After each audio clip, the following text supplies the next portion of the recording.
Sean bienvenidos a las historias de Lilith. Hola a todos, bienvenidos. Vamos a continuar con el tercer capítulo ya de Mitos Nórdicos de Neil Gaiman. Esta recopilación de historias nórdicas tan fantástica, escrita de una manera muy especial. Espero que lo estén disfrutando y continuemos con entonces el tercer capítulo. Los tesoros de los dioses. La esposa de Thor era la bella Sif de los Aesir. Thor la quería por cómo era y por sus ojos azules, su tez pálida, sus labios rojos y su sonrisa. Adoraba también su larguísima cabellera del color de un campo de cebada al final del verano. Una vez, Thor despertó y se quedó mirando a Sif, que aún dormía. Se rascó el mentón y llamó a su mujer, dándole unas palmaditas con su mano enorme. «¿Qué te ha pasado?», le preguntó. Sif abrió los ojos, del color del cielo estival. «¿Por qué lo dices?», preguntó ella a su vez, y entonces movió la cabeza y pareció perpleja. Se llevó los dedos al rosado cuero cabelludo y lo tocó, explorándolo con cuidado. Entonces miró a Thor horrorizada.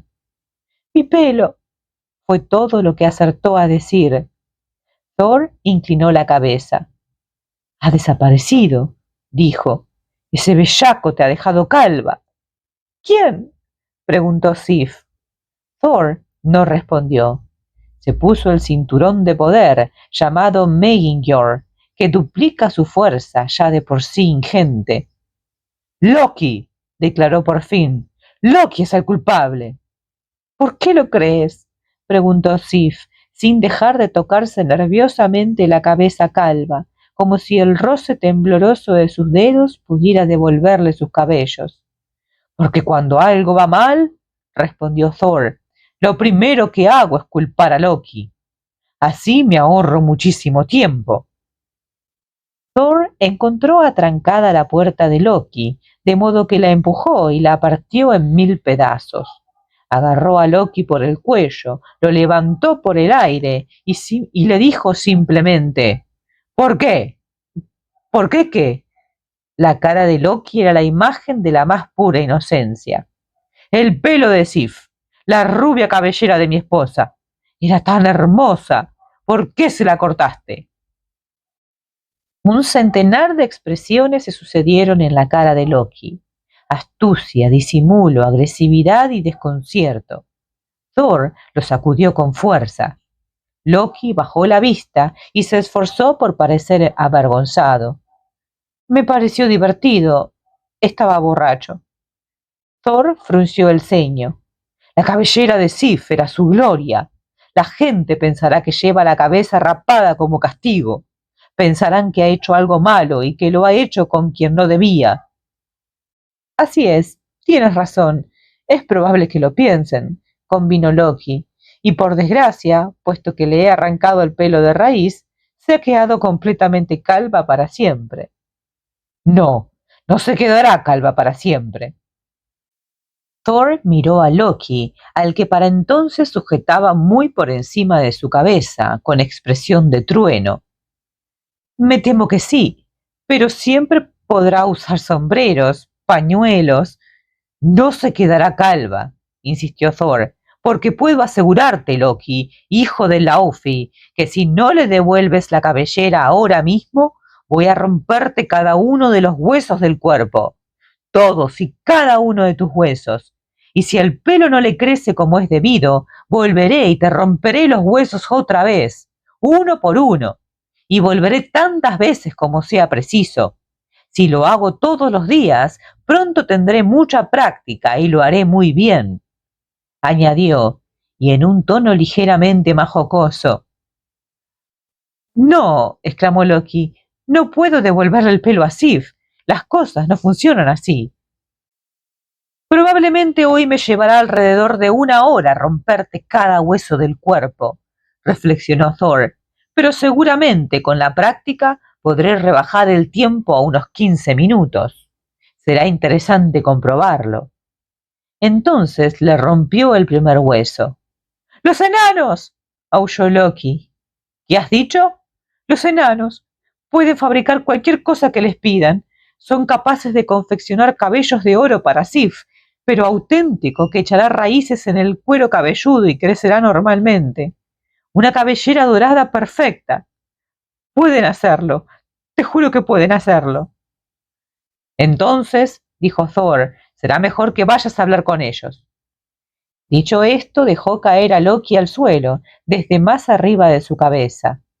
Loki se puso de pie trabajosamente y huyó antes de que Thor le rompiera más huesos. Se calzó los zapatos que le permitían caminar por el cielo y puso rumbo a Svartalfheim, donde los enanos tenían sus fraguas. Se dijo que los artífices más ingeniosos entre ellos debían de ser los 3 enanos conocidos como los hijos de Ivaldi, y bajó a su fragua subterránea. «Hola, hijos de Ivaldi», saludó Loki. «He preguntado por los alrededores y la gente del lugar me ha dicho que Brok y su hermano Eitri son los artesanos más hábiles de todo el mundo de los enanos». «No es cierto», replicó uno de los hijos de Ivaldi. «Nosotros somos los mejores. Nadie nos supera en habilidad. Me han asegurado que Brok y Eitri son capaces de fabricar auténticas obras maestras, mejores incluso que las vuestras». «Mentira», exclamó el más alto de los hijos de Ivaldi. «Yo no confiaría en esos incompetentes de dedos torpes, ni siquiera para herrar un caballo». Pero el más pequeño y sensato de los hijos de Ivaldi simplemente se encogió de hombros.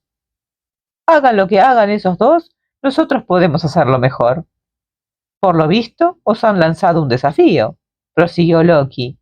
«Os proponen fabricar 3 piezas que sean 3 tesoros y dejar que los dioses Aesir juzguen cuál de todas es la mejor. Por cierto, una de las piezas ha de ser una cabellera. Deben ser cabellos dorados y perfectos, que nunca dejen de crecer». «Podemos hacerlo», dijo uno de los hijos de Ivaldi.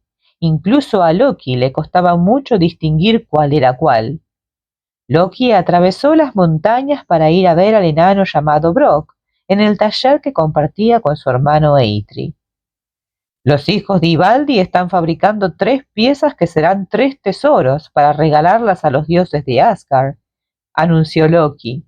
«Los dioses juzgarán cuál es la mejor, y los hijos de Ivaldi quieren que os transmita su absoluta seguridad de que ni tu hermano Eitri ni tú seríais capaces de igualar su maestría. Han dicho que sois unos incompetentes de dedos torpes». Brok no era ningún tonto. «No sé por qué, pero todo esto me huele a trampa, Loki», replicó.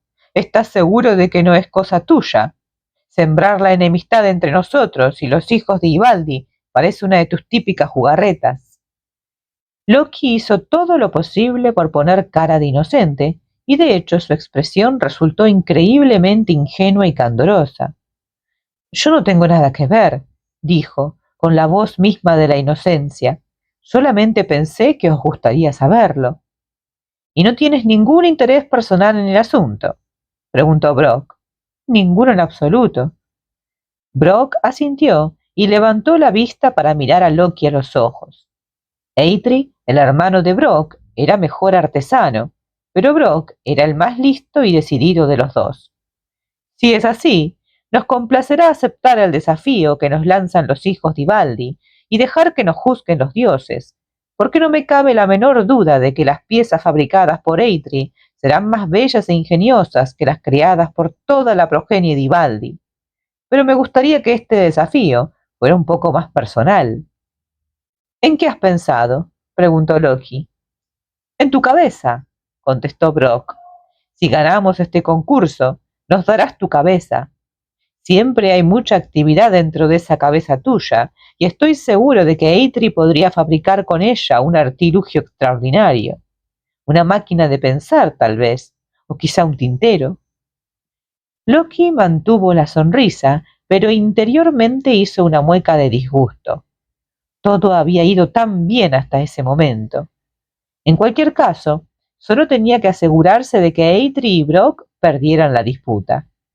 Los dioses recibirían 6 piezas magníficas del taller de los enanos y Sif recuperaría su dorada cabellera. Podía conseguir que todo saliera bien. Después de todo, era Loki. Por supuesto, dijo, mi cabeza, me parece bien. Al otro lado de las montañas, los hijos de Ivaldi ya estaban fabricando sus piezas. Loki no se preocupaba por ellos, pero necesitaba asegurarse de que Brock y Eitri no tuvieran ninguna oportunidad de ganar. Los 2 enanos entraron en el oscuro taller, iluminado únicamente por el resplandor anaranjado del carbón ardiente. Eitri sacó una piel de cerdo de una estantería y la introdujo en la fragua. He estado reservando este pellejo para una ocasión como esta, dijo. Brock simplemente asintió. Muy bien, dijo Eitri. Tú ocúpate de accionar el fuelle, Brock.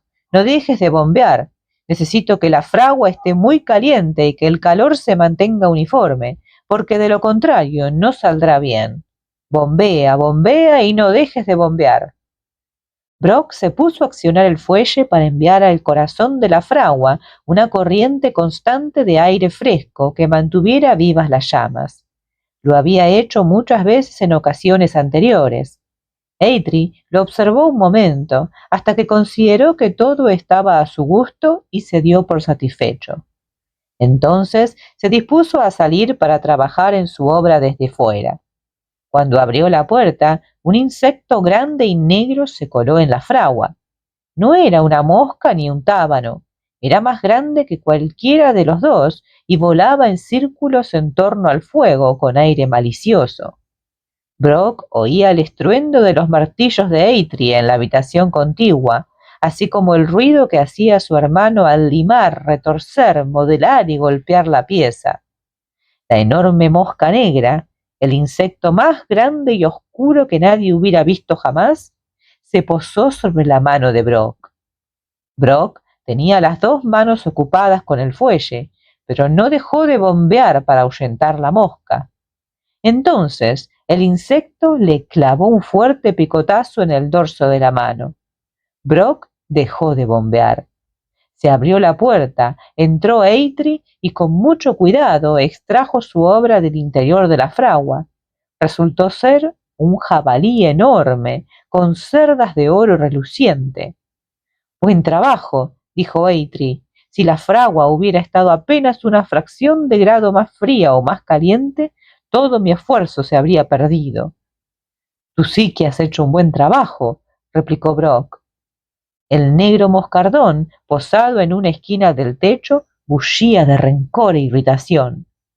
A continuación, Eitri cogió un lingote de oro y lo introdujo en la fragua.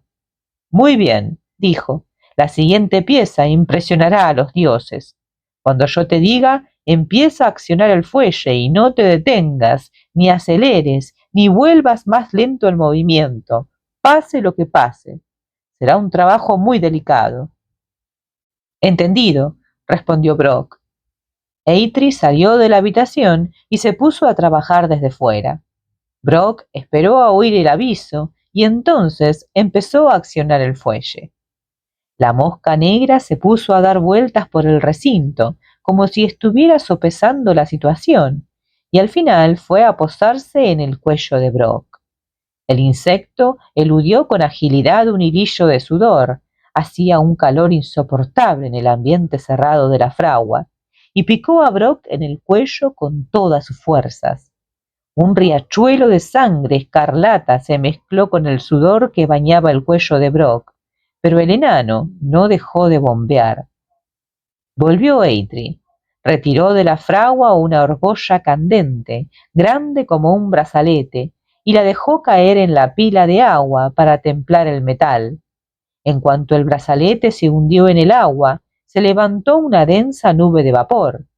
Al enfriarse, el metal pasó rápidamente del blanco al naranja y de este al rojo, y por fin, cuando se enfrió del todo, recuperó el color del oro.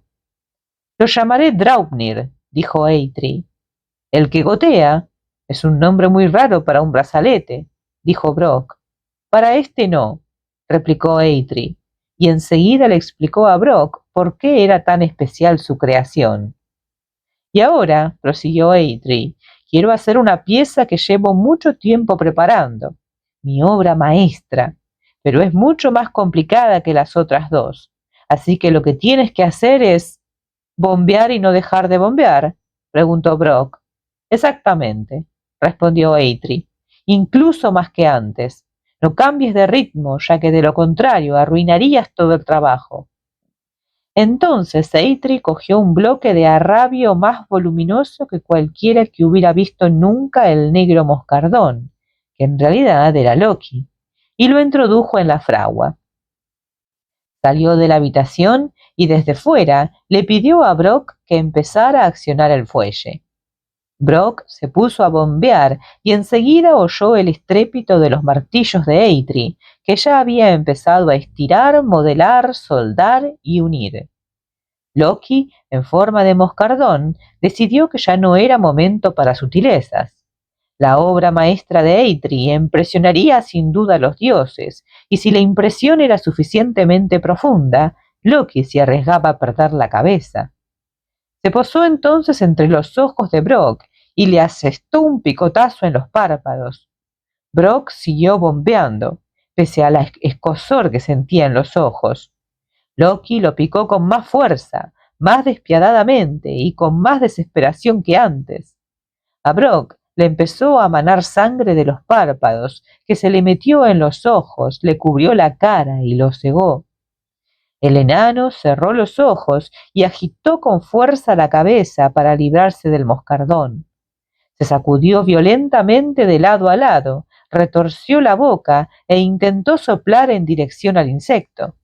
Pero todo fue en vano. El moscardón lo seguía picando y el enano no veía más que sangre. Un dolor agudo le inundó la cabeza.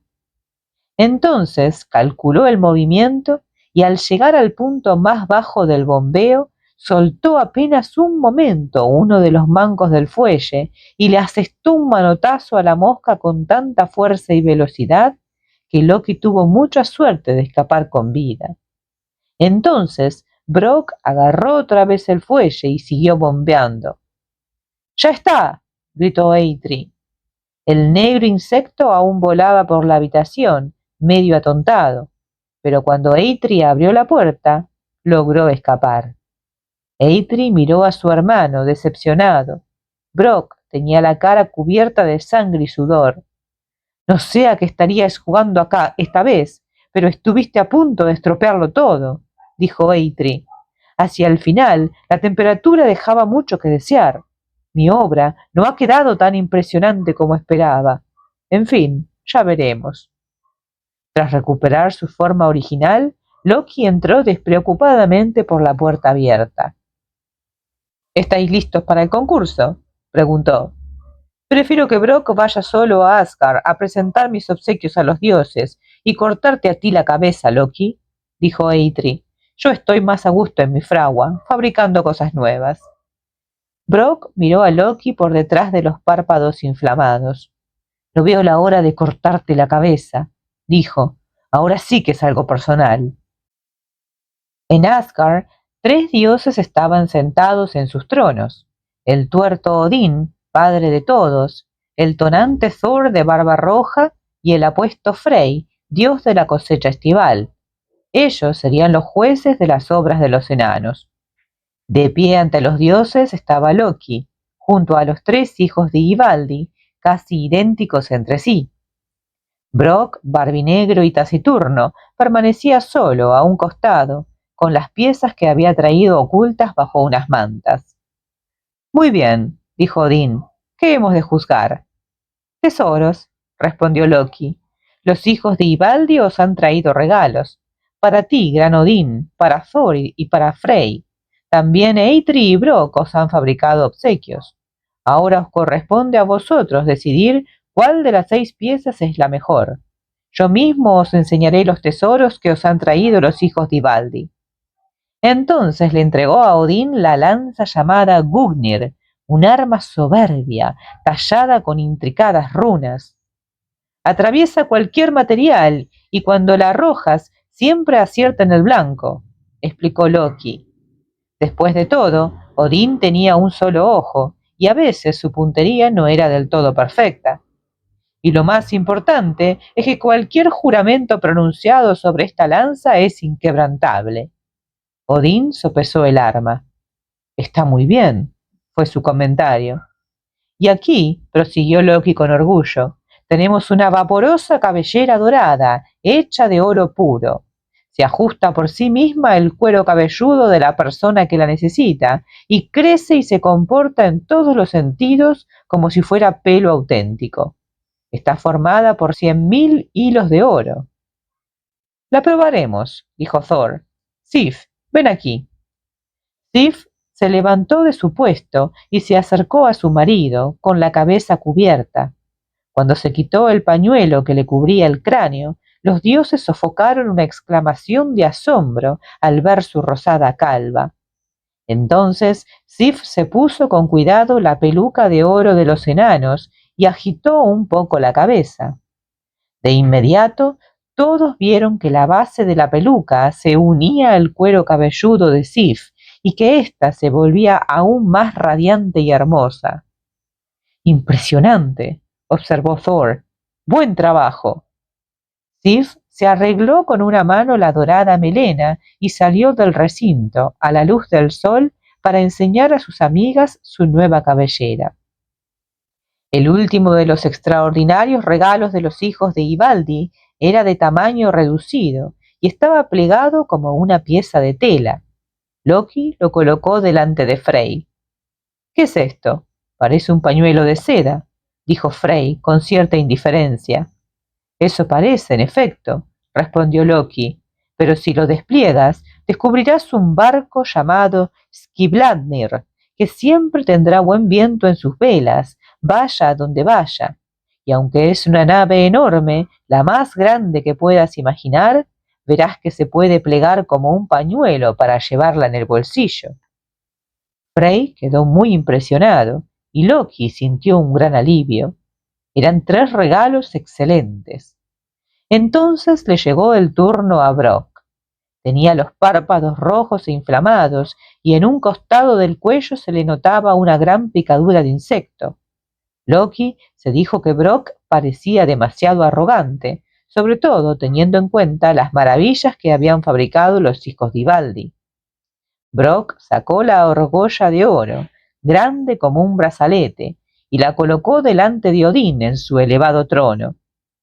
El brazalete se llama Draupnir, dijo Brock, porque cada 9 noches 8 brazaletes de oro de idéntica belleza brotarán de su interior como otras tantas gotas de agua.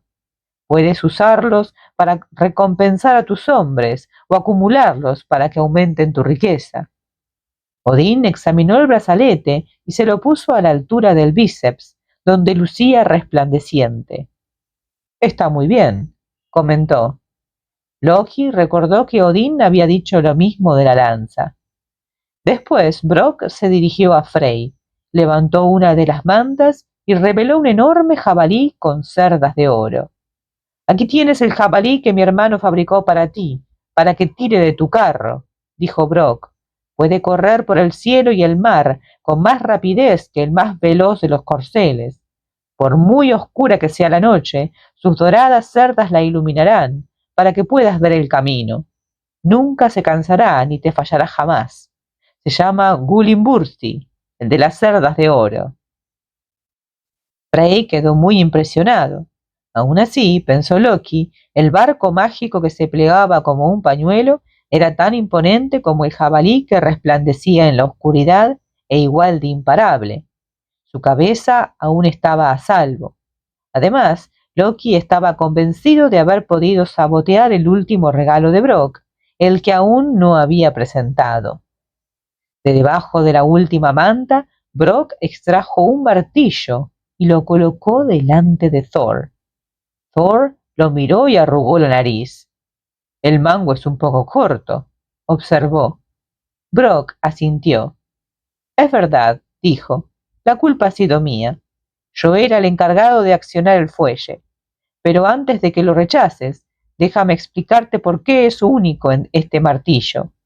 Se llama Mjolnir, fabricante de relámpagos. Ante todo, es irrompible. Aunque lo descargues con todas tus fuerzas, el martillo no sufrirá nunca ningún daño. Thor pareció un poco más interesado. Había roto unas cuantas armas a lo largo de los años, normalmente por utilizarlas para golpear con fuerza a alguna cosa. Si la arrojas, siempre acertará en el blanco. El interés de Thor iba en aumento. Había perdido muchas armas excelentes por fallar el tiro al arrojarlas contra cosas que le resultaban irritantes, y unas cuantas habían desaparecido por haberlas lanzado demasiado lejos. Por muy fuerte o muy lejos que lo arrojes, siempre volverá a tus manos. Para entonces, Thor ya estaba sonriendo, y es preciso recordar que el dios del trueno no sonreía con frecuencia. Puedes variar su tamaño, hacer que crezca desmesuradamente o reducirlo hasta el punto de poder ocultarlo debajo de la camisa. Thor aplaudió encantado, causando una tormenta de truenos que resonó en todo Asgard. Aun así, como tú mismo has dicho, prosiguió tristemente Brok, es cierto que el mango del martillo es demasiado corto. La culpa es mía. Dejé de accionar el fuelle un momento, mientras mi hermano Eitri lo forjaba. La longitud deficiente del mango es un defecto menor, únicamente estético, respondió Thor. Este martillo nos protegerá de los gigantes del hielo. Es el mejor regalo que me han hecho en toda mi vida. Protegerá a Asgard, nos protegerá a todos, intervino Odín con expresión de aprobación. Si yo fuese un gigante, me daría mucho miedo ver a Thor con ese martillo en la mano, opinó Frey. Sí, es un martillo excelente, pero ¿qué me dices de los cabellos de oro, Thor? ¿Qué te ha parecido la nueva y maravillosa cabellera dorada de Sif? Preguntó Loki, que ya empezaba a desesperarse. ¿Qué? Ah, sí, mi mujer tiene unos cabellos muy bonitos, dijo Thor. Ahora, Brok, enséñame lo que tengo que hacer para que el martillo crezca o se reduzca. El martillo de Thor es mejor incluso que mi fabulosa lanza y mi espléndido brazalete, dijo Odin, asintiendo. El martillo es mejor y más impresionante que mi barco y mi jabalí, admitió Frey. Garantizará la seguridad de todos los dioses de Asgard. Los dioses felicitaron a Brok con unas palmadas en la espalda y le anunciaron que había fabricado con su hermano Eitri el mejor regalo recibido por los dioses desde el comienzo de los tiempos. Es bueno saberlo, dijo Brok, que enseguida se volvió hacia Loki. Eso significa, añadió, que puedo cortarte la cabeza, hijo de Laufey, y llevármela conmigo. Eitri estará encantado, porque podremos utilizarla para fabricar algo útil. Te ofrezco una recompensa a cambio de mi cabeza, replicó Loki. Podría cubrirte de tesoros. Eitri y yo tenemos todos los tesoros que podamos desear, dijo Brok. Nosotros mismos los fabricamos. No, Loki, quiero tu cabeza. Loki reflexionó un momento y finalmente dijo, muy bien, es tuya, si puedes atraparme. De un salto se elevó por los aires y echó a correr, muy por encima de las cabezas de todos los presentes. Poco tiempo después había desaparecido. Brok miró a Thor. ¿Podrías atraparlo? Thor se encogió de hombros. En realidad, no debería, dijo, pero me gustaría probar el martillo. Al cabo de un rato, Thor regresó sujetando a Loki, cuyos ojos refulgían de furia impotente.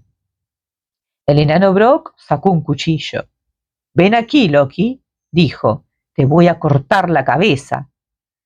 Por supuesto, replicó Loki, puedes cortármela desde luego, pero declaro aquí y ahora, ante el poderoso Odín, que si me cortas una mínima parte del cuello, estarás infringiendo las condiciones de nuestro convenio, que ponía a tu entera disposición mi cabeza, pero nada más que mi cabeza. Odín reflexionó un instante. Loki tiene razón, dijo, no tienes derecho a cortarle el cuello. Brock estaba irritado. «Pero si no le corto el cuello, ¿cómo voy a hacer para cortarle la cabeza?», protestó. Loki pareció satisfecho. «¿Lo ves?», dijo. «Si la gente sopesara mejor sus palabras, nadie se atrevería a desafiar a Loki, el más sabio, ingenioso, astuto, inteligente y apuesto de...». Mientras tanto, Brock le susurró algo al oído a Odín.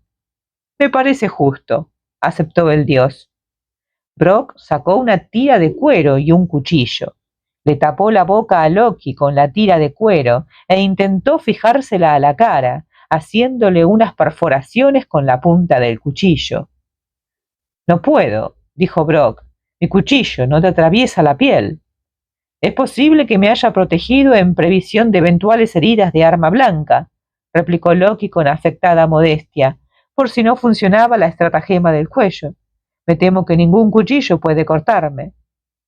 Brock gruñó y sacó del bolsillo una aguja de gran tamaño, de las que se utilizan para coser cuero, y la hizo pasar a través de la tira y de los labios de Loki. Después buscó un hilo resistente y lo usó para coserle la boca. Brock se marchó, dejando a Loki con la boca cerrada, incapaz de articular una queja. Para Loki, el dolor de no poder hablar era todavía más insoportable que el de tener los labios cosidos a la tira de cuero. Ahora ya lo sabéis. Así fue como los dioses consiguieron sus mejores tesoros. Todo fue culpa de Loki, incluido el martillo de Thor. Siempre pasaba lo mismo.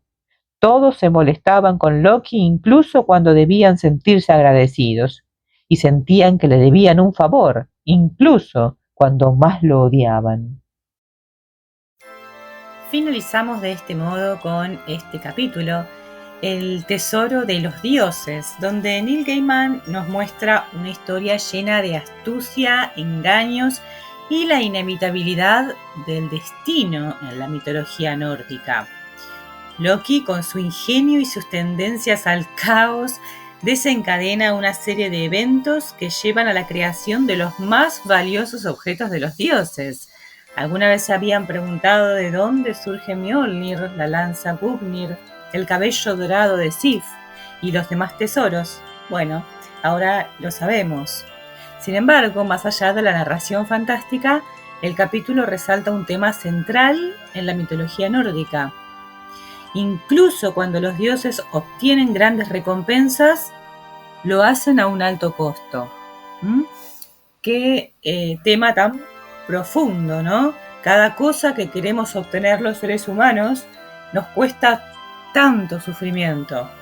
Llega un punto en que pensamos si realmente vale la pena obtenerlo. Supongo que si lo obtenemos finalmente, sí valió la pena, ¿no? O tal vez no. Pero el tema es cuando uno lucha y sigue luchando y jamás obtiene lo que el tesoro, digamos, que debería tener. En este caso, incluso los dioses tienen grandes dificultades. Las decisiones de Loki, tomadas con total despreocupación y sin remordimiento, afectan gravemente además a quienes lo rodean, ¿no? No es solamente que él se mete en problemas. Sif, por ejemplo, es humillada al perder su cabello dorado. Los enanos son manipulados y empujados a una apuesta injusta que casi les cuesta la cabeza de Loki, ¿no? Y los dioses mismos deben aceptar que su fortuna proviene del caos y la traición. A pesar de esto, el desenlace de la historia también da forma al destino de Asgard. Todo de alguna manera contribuye a este destino, a este futuro. Thor recibe su martillo, el arma más poderosa contra los gigantes, y Odín obtiene a Gungnir, la lanza que nunca falla. Estos objetos, aunque regalos invaluables, simbolizan también la guerra y la inevitable lucha que marcará el futuro de los dioses. Así Gaiman nos muestra la dualidad entre el orden y el caos una vez más, el poder y la fragilidad, y cómo incluso los actos más triviales pueden tener repercusiones enormes en el destino de todos, ¿no? Y creo que ahí hay un punto muy importante. Cuando pensamos de forma egoísta, como Loki, cuando pensamos de manera psicópata, digamos, ¿no? Sin ningún miramiento por los demás, no nos damos cuenta de que estamos fuertemente conectados con todos los demás y que una acción nuestra nos trae consecuencias a nosotros, pero también a muchas otras personas o entes en este caso. Entonces, nada, es un tema bastante importante y central, creo yo que debe ser en toda mitología, ¿verdad? El destino, la inevitabilidad de ciertas cuestiones y a la vez esto de las decisiones, el poder pensar más allá de nosotros mismos. Bueno, así termina este capítulo, espero que les haya gustado, que la reflexión también les haya interesado y que me cuenten las reflexiones que tuvieron ustedes con respecto a este capítulo. ¿Conocían el origen de estas grandes armas? Espero que, les haya interesado y los veo la próxima. No sin antes pedirles que dejen like, que compartan el video y que se suscriban. Muchísimas gracias. Nos vemos pronto.